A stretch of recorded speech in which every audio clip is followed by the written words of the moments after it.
مقامات تفتیشاتی شهر دوشنبه در نسبت دلاور گلوف پسر سابق وزیر انرژتیک تاجیکستان شیرعلی گلوف پرونده باز کرد و رسما عیبنامه او را اعلام داشت که طبق ماده 237 قسم 3 عیبدار دانسته شده است. اما تا حال حاضر از طرف خانواده دلاور گلوف هنوز کسی رسما در رابطه با این عیبنامه اظهار نظر نکرده است. طبق ماده 237 قسم 3 کدکس جنایتی تاجیکستان، یعنی اوباشی که با استفاده سلاح یا پردمتی به صفت سلاح استفاده شونده صورت گرفته است، پرونده باز کرده است. منبع افزود که در حال حاضر تفتیشات ادامه دارد و شاهدان و رفیقان دلاور گلوف که در این حادثه همراهش بودند بازپرسی می شود.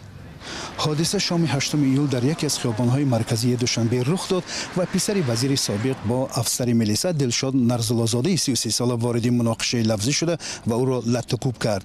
جنجال میان گلزاده و نرزلازاده بر سر راندن ماشین سر زده است. طبیبان شفاخانه قره بالا قبلا به رادیو آزادی گفته بودند که در این مناقشه استخوان گونه و بینی نرزلازاده شکسته است. میرزا نبی خالقزاد، شادمان یتیم، رادیو آزادی دوشنبه.